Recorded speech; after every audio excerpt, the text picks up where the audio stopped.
Hello, hello, hello there. Welcome everyone to Brown Girls Glow Live. I'm so excited to be joining you this week from, my new home. Just kidding. This is a virtual background. So I'm trying something new, trying something out for the viewers today. So today we are going to be talking about to whom much is given. First, let me tell you a little bit about Brown Girls Glow Live. So, Brown Girls Glow Live is a show that I started because I wanted to be able to tell teenage girls and anyone who will listen that you can achieve the biggest dreams that you can think of or imagine. I wanted to introduce young women to careers that they might not have heard of, careers that maybe are not popular, or just introduce some women that have had journeys in faith, right? Journeys to where they've trusted and believed God, and He has helped them to live that life and life more abundantly that His Word promises. And so that's why I come on once a week. Sometimes it might be Monday, sometimes it might be Tuesday, but know that I will be coming on each week. I'm gonna try not to do pre-records. We'll see, if that has to come in the future, if anything, and my schedule changes. But for now, this is where we are. I have a microphone, but we're going to use that another time. So today, to whom much is given, much is required. That's really it. That's what we have to remember. And so I do have the scripture. It is in Luke 12:48.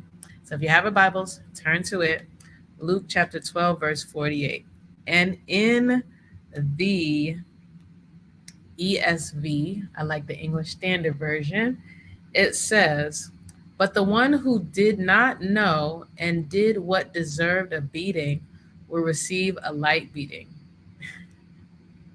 That is the first part of the scripture. But the popular part is, "Everyone to whom much was given, of him much will be required." Excuse me.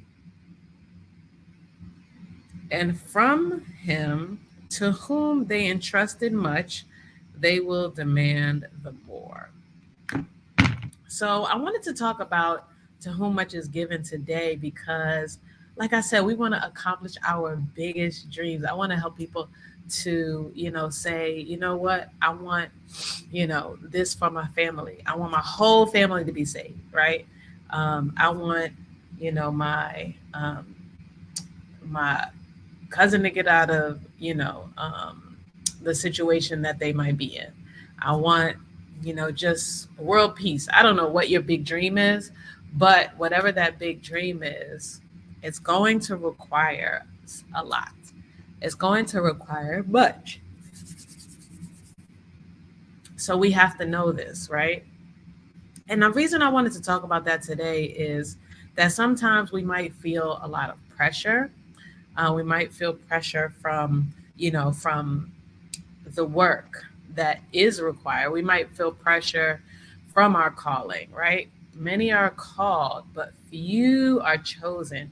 So the few that are chosen, you're going to have a different standard of living and a different standard of convictions, a different standard of obedience than somebody who might not be chosen, right? So you have to know that much is required. Not in, we're not saying that it'll be, excuse me, always labor intensive. I wonder how, when people are live, they must be true professionals. I'm thinking like Tamron Hall, I believe she tapes her show live. And even, like the broadcasters, I mean, maybe they get enough sleep, I don't know. And I'm just over here like yawning. I'm like, control yourself, Mia. I played a video earlier that showed me in about 2010 when I first, started doing videos, and and so I've been doing this for a long time, and I've, loved broadcasting, and went into Hampton University, wanted to do broadcast journalism. Um, But that's one thing that I do wonder, like, you know, um, how do people hold back their yawns? It's of course it's something professional that you have to be trained to do, and also you have to make sure you get rest. So right now, it's after midnight on the East Coast, very transparently. But I did not want to let another day go by without me having a live. And I used to live on the West Coast for a long time, so I count PST times um, as times. So, I'm committed to doing this once a week. If I put it off until it is a little bit later, then I'm going to have to get some rest. But we're going to do this earlier. I'm committed to it because I know to whom much is given, much is required. But yes, I just wanted to come on and just encourage you, right? Just encourage you when you feel like it's pressure, because I did feel some pressure this week, balancing my schedule, balancing life, relationships, even if it's familial relationships. I'm not in any romantic relationship right now, but even balancing family and friendships, and your mentors and your work, relationships, and your passion relationships. Like, you can have different relationships for each one, and managing that can require much. But what I believe is that you can do what is required with some simple steps. It might not actually be, the easiest, but I believe that they are for doing the much that is required. One of those things is, of course, having your foundation on God, right? Doing what will get you closer to God, what will keep you in constant communication with God, being tuned into the same frequency as God. And what you can do with that is do the spiritual disciplines. That is praying, that's fasting, that's worship, right? Both individual worship, corporate worship. Fasting is one, celebration is one. And I believe there are about nine spiritual disciplines. So, fellowship is another one, gathering with the community believers. Staying close to God definitely is how you can do the much is required, that is required, right? Building that strong foundation. Another way that you can do the much is that is required is with wisdom, right? And where do we get wisdom? From the word, and really able to apply knowledge, right? So wisdom is applied knowledge. We can get knowledge from books, certainly get knowledge from the Bible, but a way to get that wisdom is by applying the knowledge that you learn, right? The lessons that you learn, applying it, not doing the same things over and over again.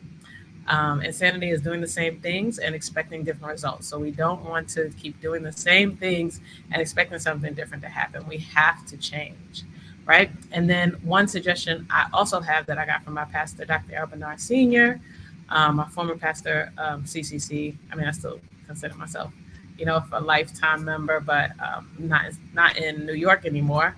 But he always encouraged us to read a proverb a day. There's 31 proverbs usually. I mean, of course, about 30 days in a month. We know some have 31, one has 28. Black History Month, of course. And we, well, back then, and now still, but I was then we as a congregation, followed that method, followed that, have been following it ever since. Honestly, a lot of us still follow it.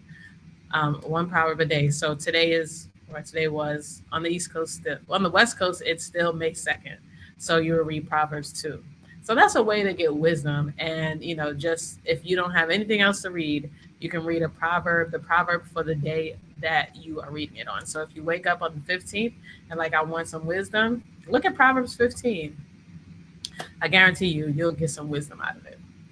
So another way I believe is through the support of community, right?